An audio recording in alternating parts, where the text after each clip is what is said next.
So just to set the event in context, obviously in many ways it's not a traditional philosophical question about growth, but that's precisely what we're going to question today. So I suppose maybe one of the ways to frame the conversation is a quote from your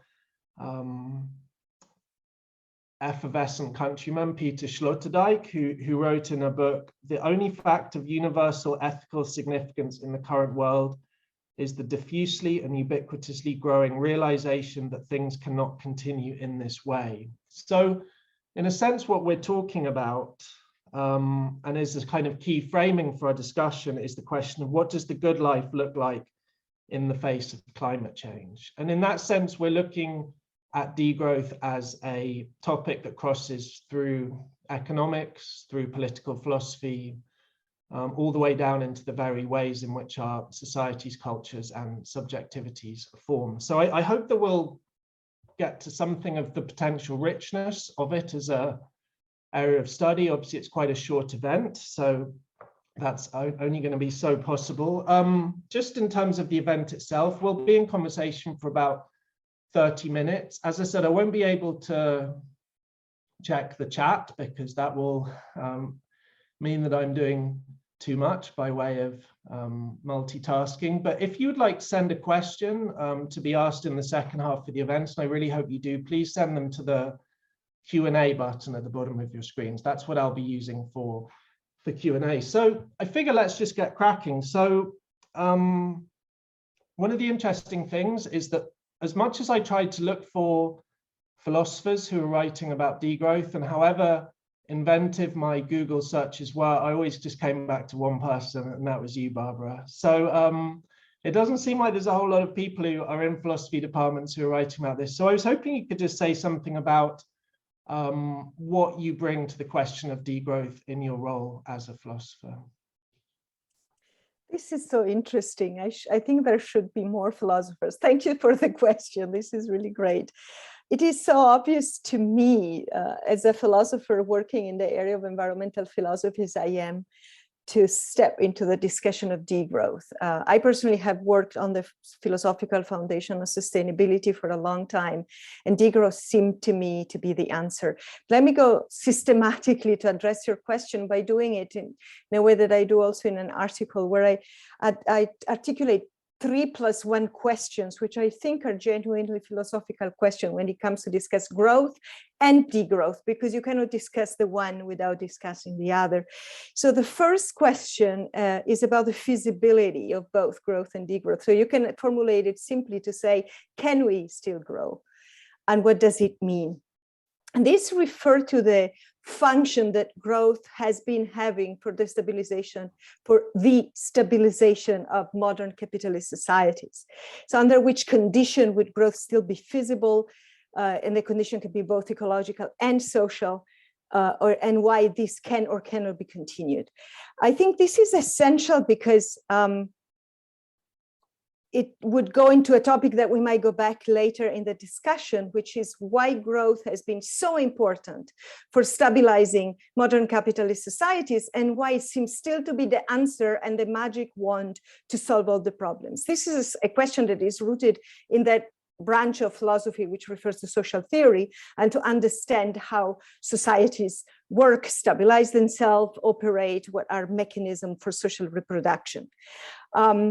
And also, I think it is important from a philosophical point of view because understanding the role that growth has been playing in modern capitalist society is essential, because for me, as one of the key answers that I give to the question is that it is not just simple that we can continue going as we go and just take growth out without changing radically basic structure and basic institution of society.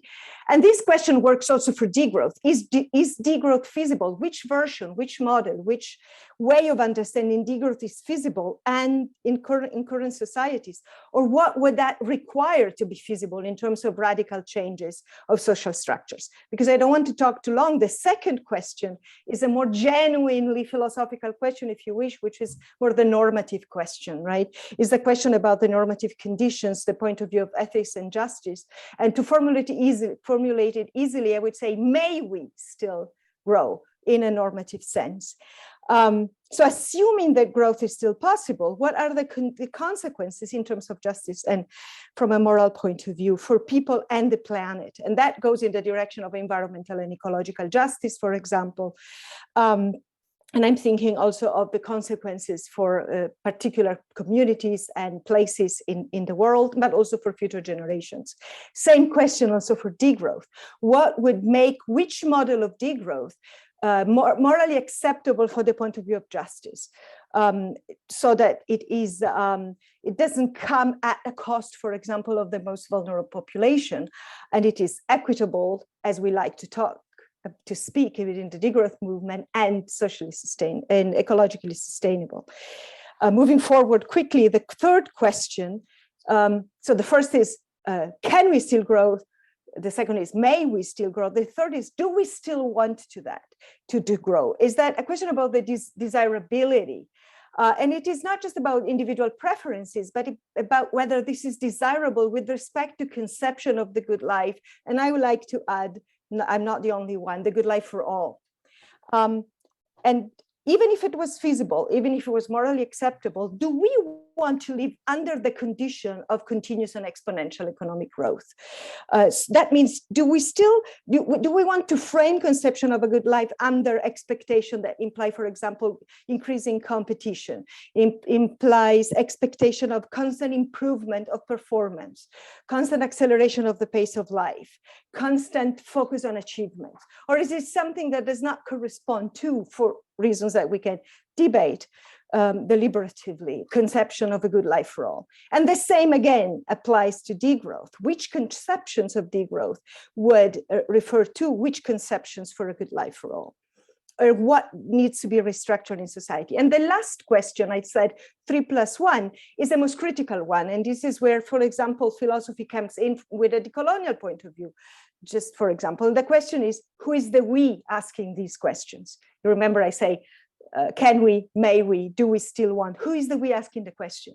That refers to the positionality of the person speaking, but it brings in question, for example, about whether, to give an example that we might go back to later, is degrowth a proposal or a model that works both for the global north and the global south? Who is speaking and from which perspective is when speaking?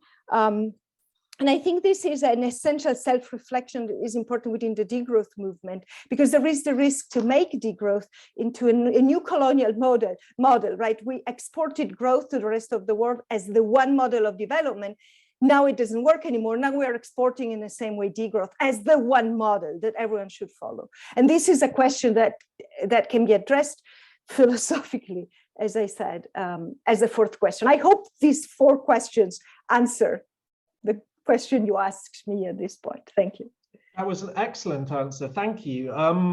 Matthias, you're primarily an economic historian, but also not in any way irrelevantly someone who is a climate activist. I was hoping you could say maybe how you come at the question of degrowth as an economic historian, and also perhaps, if you want to, how that does link into your activism as well. Sure, thank you very much. Wow, Barbara has already laid out the whole terrain, I think, very brilliantly. So I started to work on basically historically, personally, biographically, I started to work during my PhD on the question of economic growth. And it was more or less a coincidence. I stumbled upon, I was in the OECD archive looking at financial information about financial reforms in the 1970s and earlier. And then I found a lot of documents at the ministerial council level highlighting the need to increase growth around the year 1960. So I got really curious, and then I dug in more deeply.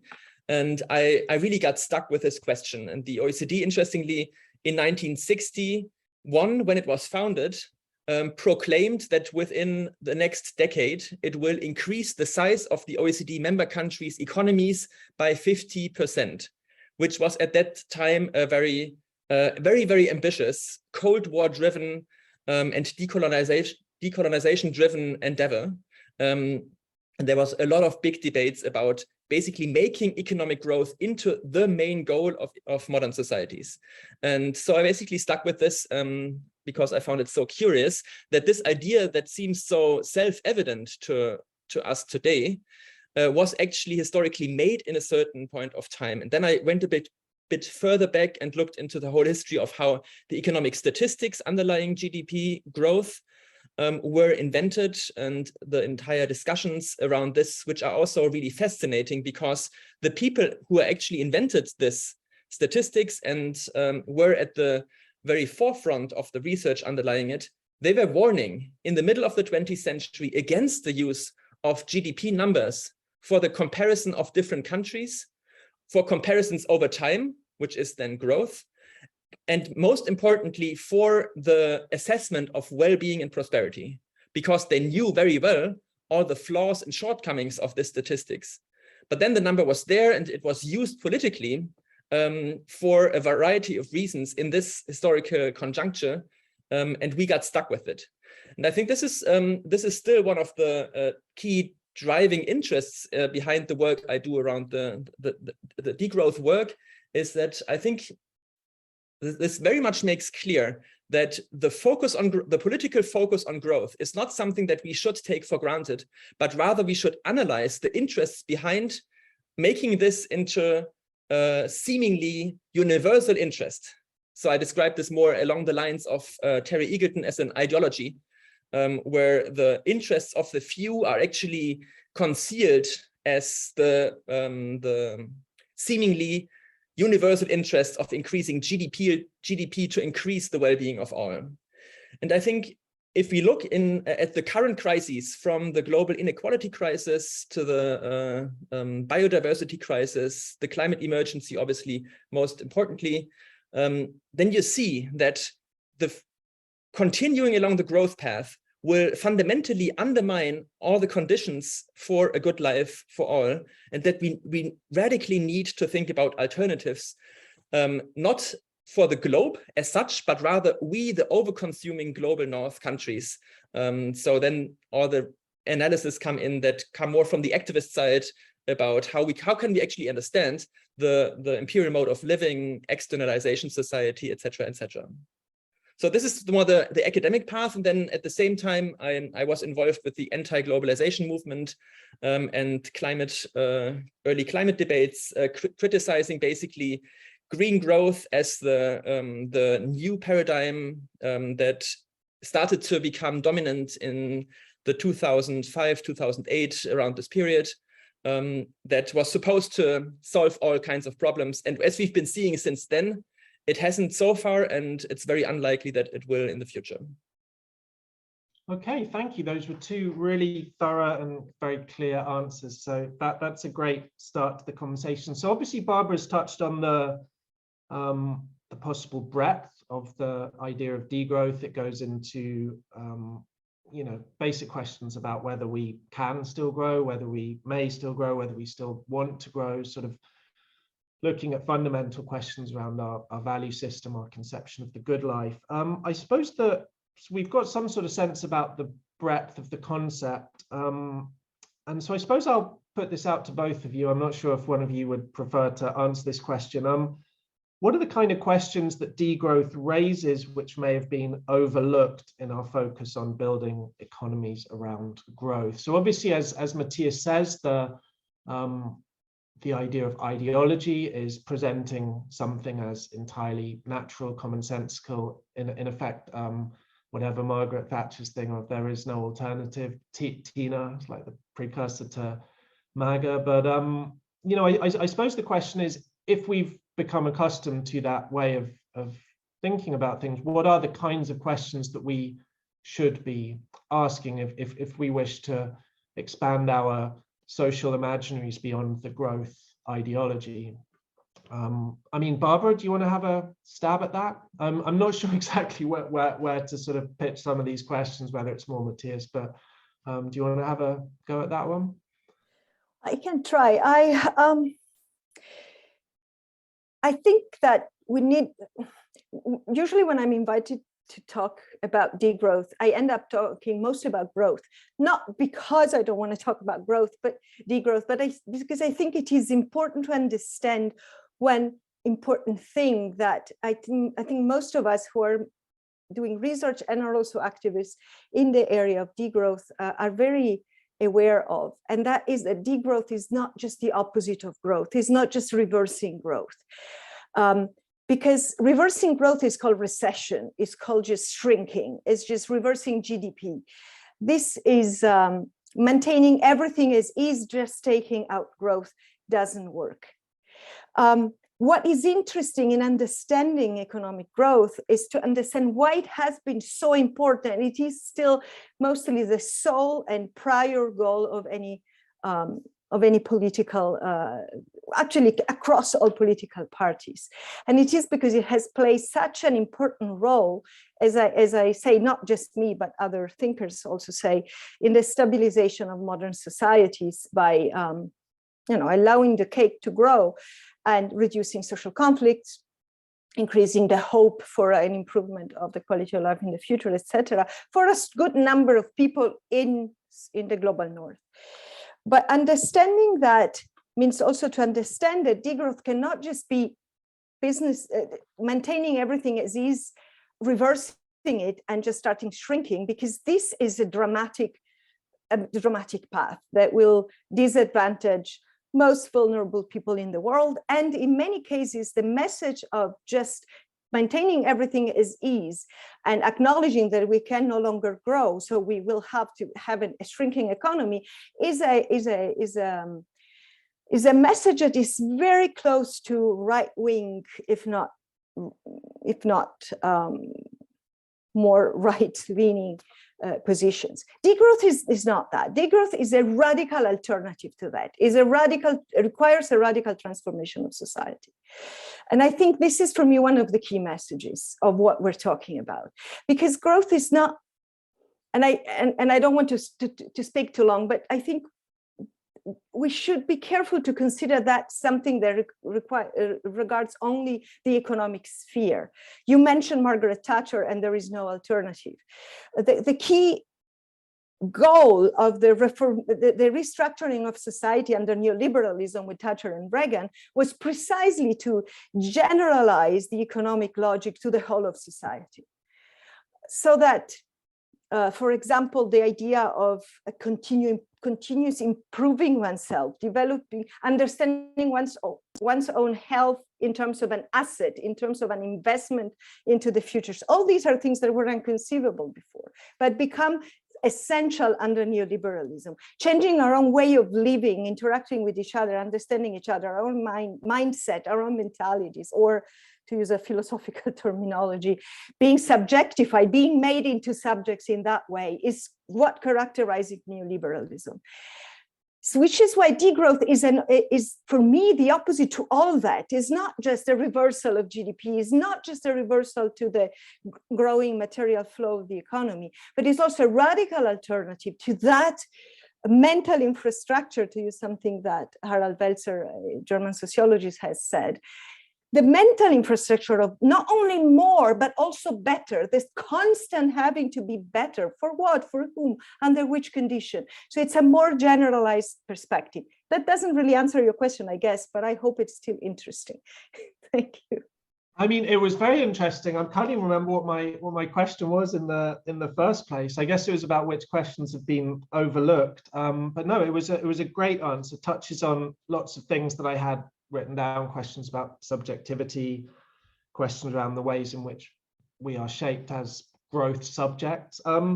Matthias, I read an interview recently with a philosopher called William McCaskill, who's making a lot of waves in the press with his book called What We Owe the Future. So obviously you've got future in your title. So I just read, so in an interview with The Guardian, he acknowledges that growth is impossible. So there's continued growth, like says, if we continued at a rate of 2% growth for the next 10,000 years, we would produce 10 trillion times as much output as we do now.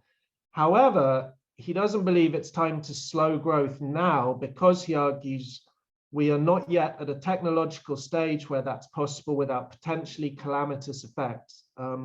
Both technological development and economic growth are needed to avoid threats of climate crisis, bioterrorism, and much else besides. I imagine this is a kind of statement that you come across time and time again, some kind of acknowledgement that growth can't continue indefinitely, but at the same time, a sense that to slow down now would be potentially catastrophic. So what are your sort of thoughts on what I would imagine to be quite a common answer in relation to this question? Sure, thanks. Yeah, I'd start by basically arguing that to me, it seems that this is the beginning of more major shifts in public opinion. And you can see this, and we will see this increasing over the next years for sure. And it first starts with the general acknowledgement that this cannot continue over the next long-term period. But then people will see that, oh, maybe this will not even we won't even be able to continue this for the next 3 decades or so, which is already a big change, because then you can start already preparing, and then maybe already for the next 20 years or so. And then so it comes closer and closer to the present. And I think to some degree, we can see this also from the other way around. If we look at the debates in the 1990s, where we basically had a very similar analysis of the crisis, like the ecological crisis. We knew what was coming, but it was still a bit further away. And I think in this period, there was a lot more evidence for such a cautious green growth for a certain period position than we currently do have, because the crisis tendencies have just magnified over the last decades. So I would think that it gets very complicated if you try to really defend this position, and the scientific evidence is not much in favor of this actually working out in terms of achieving sustainability goals, be it just the rapid decarbonization that is necessary to stay below ticking off all the just 2 weeks ago, there was this new paper showing that there is this already 7 tipping points that could be breached if we just pass beyond 1.5 degrees, which is very, very, very likely at current trajectories. We are more heading towards 3 degrees. So this is a very dangerous situation. And I think in this situation, it makes sense to ask more specific questions, like where do we need growth? Geographically, but also for which sectors?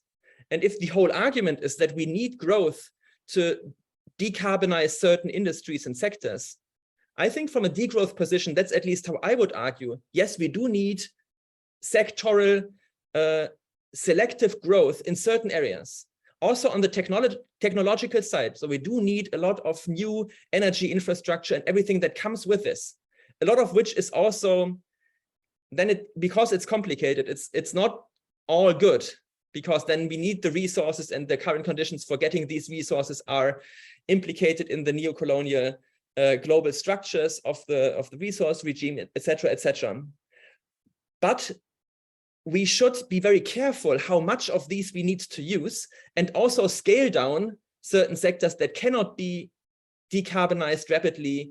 And I'm thinking like one key example, speaking from a German position, is the car industry. The green growth position is basically going fully on we change each individual car within the next 2 decades from fossil fuel driven combustion engine car to an electric car. But the amount of resources that we would need for this to be European-wide, let alone a global solution, are on such magnitudes that it's sheerly impossible, or would implicate very drastic consequences, scaling up the biodiversity crisis, human rights abuses, etc., etc. So I think it makes sense to really think about if there are more transformative alternative solutions to the need behind having cars, which is being able to drive, mobility. And then there is certain like social innovations that we should put much more at the forefront in terms of moving away from individual mobility towards collective solutions, which are much better developed in Europe than in other parts of the world, but there's still a lot lacking if we want to like fundamentally shift 80 or 90% of all the mobility onto collective forms of public transportation. But I think this is the direction we need to be going. So growth in certain sectors, but also talking about the degrowth of other sectors. And I mentioned the car industry, but there's many other examples along the lines of planned obsolescence, sectors that don't produce use values, but are more destructive and then I think it would be really important to have a debate around these issues that doesn't stop at the point of more is always better. Okay, thank you. So, I mean, that was a really helpful answer and leads in nicely to my next question, which I'm actually going to link it in with a question that's already come in the Q&A from Michelle Thomason. So Michelle asks, the growth paradigm seems to be acquainted with hope. So how do we decouple the linking between hope and growth? So that's the first part of the question. I thought I would link it in with something that both of you have written about, but I thought I'd ask Barbara, which is this idea of utopia. And I suppose this may be one way in which you do that decoupling that Michelle's talking about. But the degrowth movement seems to be, if you like, unashamedly utopian at a time when most of us would probably be more comfortable with dystopias than utopias. So I was hoping, I mean, I remember reading a distinction you wrote at some point from Ernst Bloch, I think, between concrete utopias and abstract utopias. So I was wondering if you could say something about that commonsensical link between growth and hope and how utopias work within the degrowth perspective. Yes, thank you so much for the question, and also for the question coming and the comments coming in the chat, which are really good. Yeah, growth has been equated with hope, and not just as ideology, but also at the same time structurally. In some countries more than in others, but it's structurally, our society are structurally dependent on economic growth to maintain certain promises of a living standard. Whether that is a good life or not, it's a different conversation, but at least for what would be a standard of living. How do you decouple that? It's a great way of putting the question, because we need to start thinking of changing basic structures and basic institutions. You cannot just say, well, the story is over, which is already, actually, it's not, and even that we need to say that, because this leads us into dramatic consequences, also in terms of the legitimation of democracy. So I appreciate that you refer that to the discussion about utopia. I just want to say one thing before moving into discussion about utopia, and it is, what is realism? Because the idea that indefinite and exponential growth is a realistic diagnosis of the world in which we live. I don't want to waste the word utopian in a negative way, but it is definitely a dream. It is just not realistic. So what is the actual utopia here, if you want to use the word in a negative sense? And I would say that the idea of indefinite and exponential growth is a utopia in the sense of an absolute, it's daydreaming. It doesn't work, it has worked for a certain period, but growth is, the model of growth is fundamentally parasitic. So it has worked for a certain period of time at the expenses of others, and the expenses of other countries, at the expenses of more than human others, and the expenses of the future. So it is just not working. So, but the problem is still how to decouple, to challenge that ideological potential that has been triggered, has been put in our minds. We have been subjectified into that idea of not only more, not only quantitatively more is better, but also qualitatively, qualitative improvement is necessary. It is always better, the better and better. Whenever I talk about degrowth in the United States, I get the answer, but this is such a pessimistic idea. This is so negative. We need a more positive term. And I like degrowth because it is not just this positive term that plays into the hand of neoliberalism. So the point about utopia, the difference between absolute utopia, which is basically daydreaming, and what Ernst Bloch calls concrete utopia is that concrete utopia is not elsewhere. It is already slumbering within the contradictions of the present. And so one of the messages that I got from that particular approach is to take a what he called a militant optimistic approach to size the hidden tendency within the contradiction of the present, to push them into a direction for a radical transformation. In the utopian studies, not just Bloch, but many people in utopian studies also stress the importance of what, for example, Ruth Levitas calls the education of desire. I think this is important because especially under neoliberalism, our desire has been taken away from us. It has been completely reframed in neoliberal terms towards the ideology of growth. So reappropriating desire, or better liberating desire, is one of the basic condition for that decoupling that was referred to in the chat.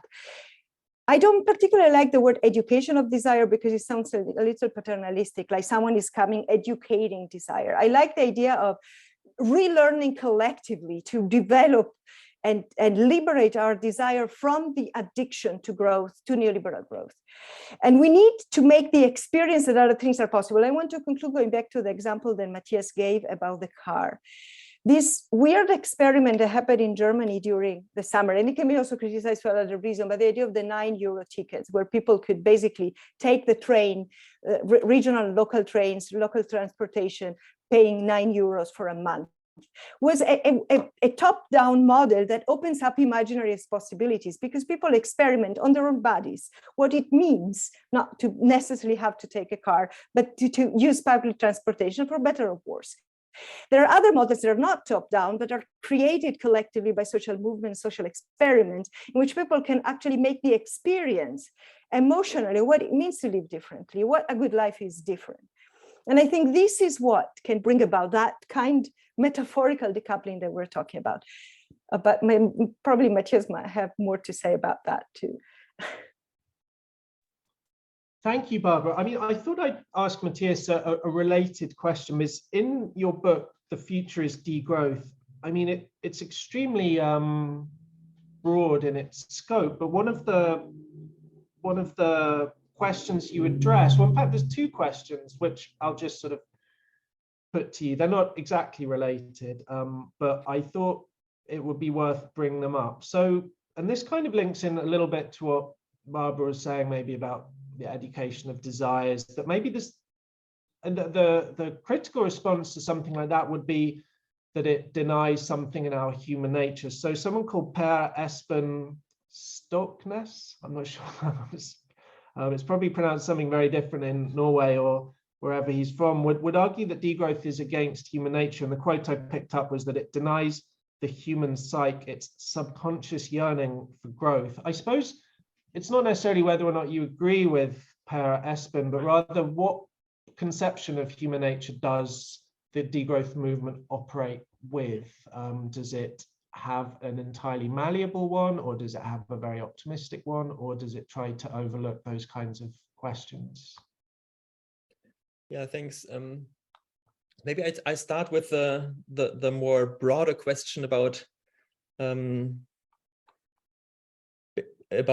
this whole connection between growth and hope and human nature. And I think one way to go about it, besides everything that Barbara just said, is really trying to analyze this close connection between growth and other key societal goals that we have anyways, such as progress, modernity, development, flourishing. All these things have become historically, basically, they've become the same thing as growth in our imaginaries. And this is a highly ideological process that we need to disentangle. Otherwise, I think we stay stuck in this very problematic conception of what we actually mean by, if we break it down to the policy level or to the level of economies, what we actually mean by progress, by richness, etc.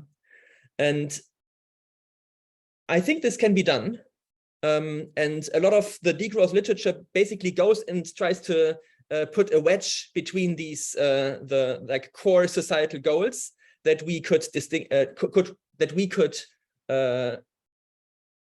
that we find in research, but that we can also talk about democratically, like what's the democratic will of people. And it's not growth, it's other very concrete things that people want.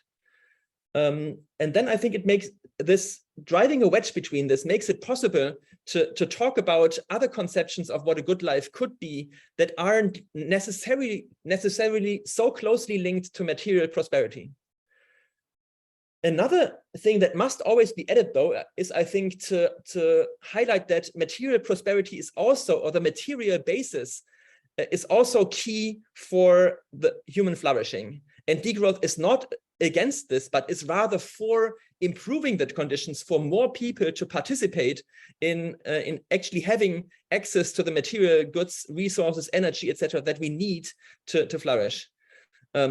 And I say this because one of the key critiques that comes in particular from a progressive standpoint is that degrowth is criticized as this class struggle from above, basically saying that we all should tighten our belts. And this is not what degrowth is arguing. It's very specific about overconsumption and criticizing overconsumption of the richest, while at the same time improving the access to public abundance. That's one of the core terms that we use there. The access to public abundance for the many. So I think there's a key distinction between the two. And as to the other question, whether there's a degrowth conception of the human nature, I'd say we haven't really gotten to that point, because as you mentioned in the beginning, there's not a lot of philosophers who like tackle this question in these terms. I think there's a couple of more deconstructive approaches to this question that come more as critiques, a lot of feminist critiques against the male-centered, androcentric conception of autonomy that underlies a lot of the growth paradigm, where basically freedom is one person, a white male who's believed to be very independent, to be able to act on his own will, which is a very narrow conception of the human nature, and basically makes invisible all the foundational interrelationships on which we depend towards and from other human beings and nature more generally. So I think this is the more broad conception that I feel in the degrowth literature, but Barbara has probably more to say on the specifics. Thank you. Well, that's a great answer. And actually, I mean, it leads very nicely into, I suppose it'll probably have to be my final question before we move to the Q&A. I mean, Matthias, in your book, you and your co-authors outline various critiques of growth: socioeconomic, cultural, feminist, industrial, South-North. And we've sort of touched upon them, but as you just brought up, in relation to questions of human nature, perhaps the dominance of a particular model of, as you called it, homo economicus, who's very self-sufficient and individualistic. I mean, Barbara, would you say something about the specifically feminist angle of critique? Because I know you've written about that, and especially in relation to work, like a reformulation of work via a feminist critique, which you see as very fruitful in thinking through degrowth. So could you say something about how feminists have given you resources that help you think through these kinds of questions? Sure, I was thinking maybe Matthias can answer that even better than me. Let me back up just for a second, because I think when a core of feminist critique is also a critique of understanding human nature as something given. Because this has always been used against more vulnerable or exposed population groups. Human nature is historical, and it changes historically, and this is part of something that we work on. There are some basics, commonalities. It's not that we can reinvent and jump out of our biologies. It's not what I'm saying. But the idea, for example, that, what's the quote you mentioned, that yearning for growth is essential in human nature is for sure has been made into human nature under the neoliberal restructuring of society and mentalities and subjectivities. So it feels like human nature, but it's second nature. It is something that is made by our interactions in society and through social interaction, and can be changed in the long run. It feels like something that we cannot change, that makes us, because that change requires radical transformation. So it's not about not improving, not aiming at something that I would like Matthias to call flourishing, but the problem is the ideology of the more and better that becomes something that one gets addicted to. The feminist perspective radically criticizes that because it focuses on our being relational, and Matthias has already talked about that. So I wonder whether you want to go back to that. So if we're made of the relations with others, this should be the first focus of a flourishing society. I just want to mention what we have all experienced during the lockdown, during the pandemics. What are the most important activities in society? And in the end, these are the activities of care and so-called reproductive activities about regenerating life in all its forms.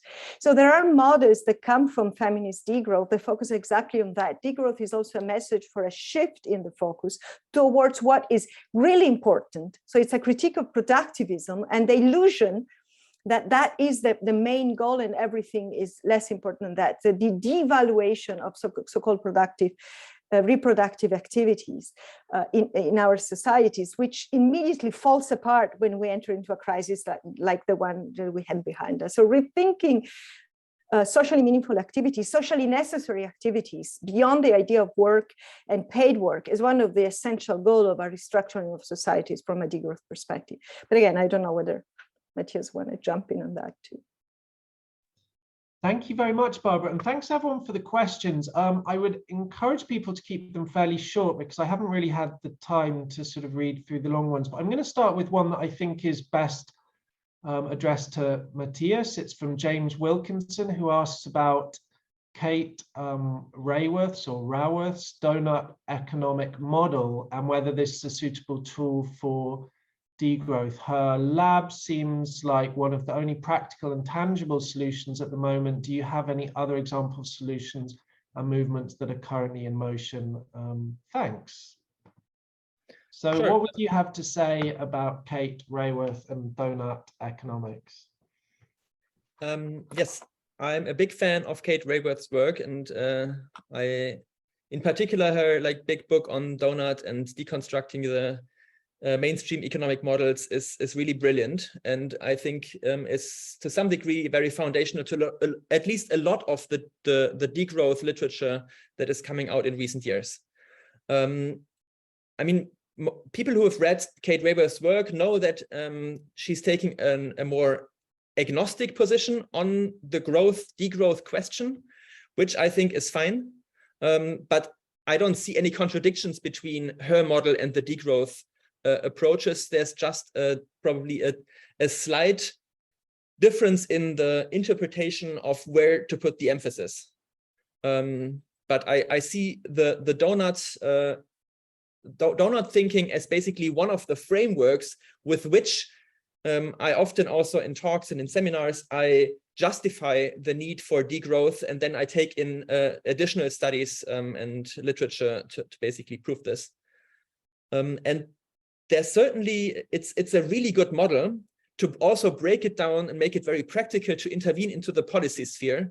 And I think this is what we see where cities like Amsterdam are actually working on implementing the donuts, where you try to stay not pass ecological thresholds and also keep all the social foundations going. So to really achieve both on the city level, and there's all these action labs, etc. So this is really brilliant, and it's certainly one of the practical ways to go to degrowth. But I would say that there's many more and all different kinds of angles. You find them in the what we describe in the book as more the utopian niches, where people are experimenting with non-growth dependent forms of being economic, of doing economic work, of relating to each other and of producing things.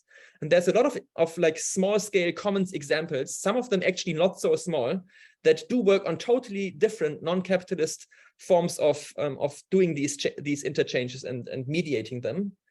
And then there's a lot of different also policy examples that you can look at. Barbara mentioned the free public transport. There's a whole movement behind this, and there's a lot of other movements. And I see increasingly an overlap between degrowth proposals and parts of the more broader non-productivist climate left, where these proposals are increasingly being taken up. And it also links to the whole movement against extractivism, more rooted in global South contexts, where I think there's a lot of context in which people do actual degrowth work and work on degrowth campaigns without using the term, which is totally fine. As we also argue in the book, degrowth is a very complicated term, in particular if you enter the broader political sphere, and it's most likely not very useful for broad policy alliances.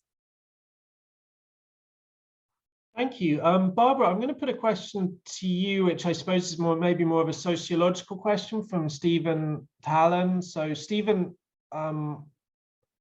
notes that the original word for degrowth is the French décroissance.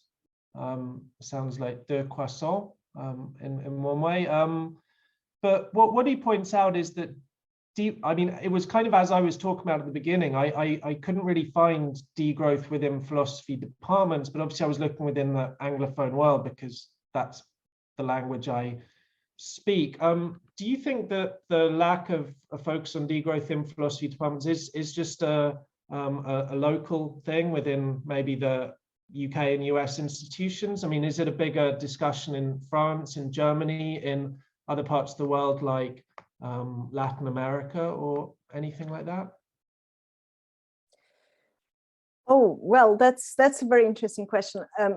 I'm not sure there are more philosophers doing it, although I do know some French philosophers who are actually working on degrowth, but I'm sure that there are more philosophical questions being addressed, whether that by professional philosophers or not, I don't think is essential.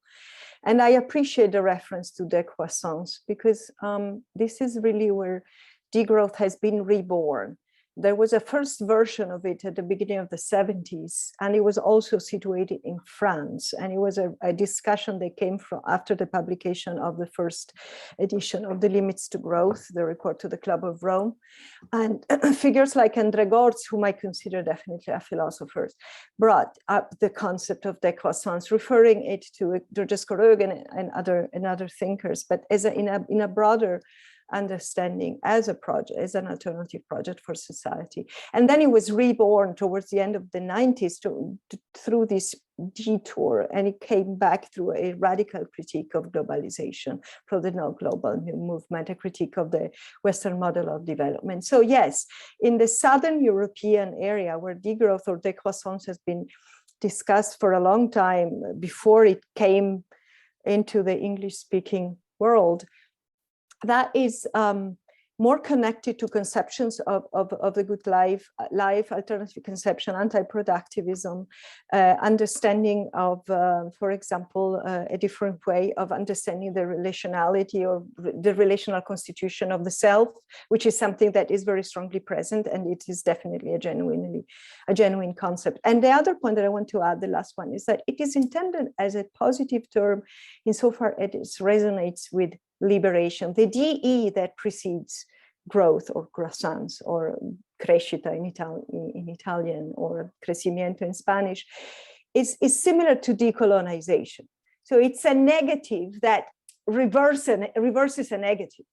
It is a liberation from something, and it opens up possibilities. So the first works written on degrowth in Italian, in Spanish, and in French were really about that possibility for liberation from the addiction to something that takes us almost under, that kidnaps us to be run, to accelerate the pace of life, accelerates competition, and so on and so forth.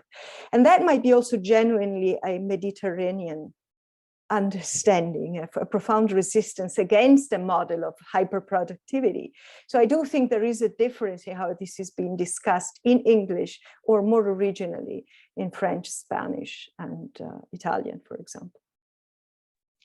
Thank you very much. So definitely time for a couple more questions. So Ian Craig asks a question, which I guess is a human nature style question, which I'll put to Matthias.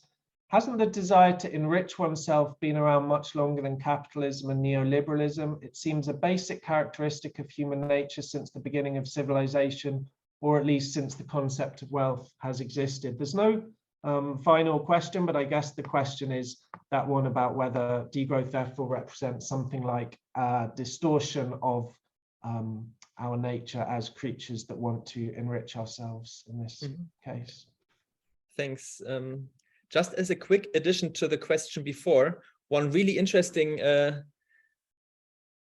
development is actually happening right now in Japan, where Kohei Saito, a Marxist ecological thinker, has just, I think last or 2 years ago, published a book on the Anthropocene and capital, where degrowth communism is in the title, and which became an absolute bestseller, selling 500,000 copies in Japan alone, and is now being translated into English, which really shows that in a context where there was not much debate around this concept before, there's a lot of openness in a certain historical conjuncture, which I don't know enough about to really explain or understand. But I think it's interesting to see that these developments are happening quite rapidly and suddenly and unexpectedly in certain places. Then the question, can you say one? Sure. The question was basically the idea that it is in human nature well before the rise of capitalism and neoliberalism to wish to be enriched, to have the kind of status and accumulation that degrowth would appear to not allow for. Yes. So certainly greed is a phenomenon that we could find long before economic growth and long before capitalism, and in probably every form of human society, which is though not the same as growth and not the same as the growth focus. And degrowth is not saying we should stop greed. Like, this is not the focus. This is how one could understand this, but then this would be a very individualistic and moralistic understanding of what we are actually trying to do, which is not, I think there's certain parts of the discussion that go very much in this direction. And I think this is a problematic development. So it's for various different reasons, it's just not good analysis. And it's also not good politics to focus on individual consumer behavior changes if you want to address the overarching current crisis that we are faced with. And greed is certainly a problematic human tendency, but I think what's more interesting is what are certain societal institutions that we have set up that sometimes interlink with greed, but certainly produce a certain way of incentivizing greed-based behaviors that is very destructive. And I think this is something that we can that we could discuss from a degrowth angle, whether this is not really problematic. And degrowth is a very egalitarian project. So I think one of the first things that we would, for example, try to stop is certain forms of extravagant overconsumption, such as private jets. And I think this is a really good example where you see a certain form of really doing something that is accessible to a very small percentage of the human population, doing a great destruction, and is also setting a weird example for the rest of society and creating dynamics of trying to emulate this that are very problematic. So I think I'd say so much on the greed question. Thank you very much, Matthias. So I guess this will have to be the last question. Before I ask it, I'm going to apologize. Quite often I have people say, oh, why didn't you ask my question? So Brooke, Ursula, Olga, Herb, Olga again, Hal, Martin, Anne, I'm really sorry that there's no time to ask your questions today. I'm sure that if you contacted Matthias or Barbara, they would be happy to do that. So I'm going to finish with a question from Alice Hank Wynnum, who asks, how can the concept of degrowth work along other ethical lines to shift away from a hegemonic economic model that instead truly uplifts more sustainable and indigenous practices and ways of life as championed by these people? So I guess that's maybe a question about the north-south divide amongst other kind of things, but I think I'm going to put that to Barbara, and if you wanted to reread the question, it's the bottom one in the Q&A.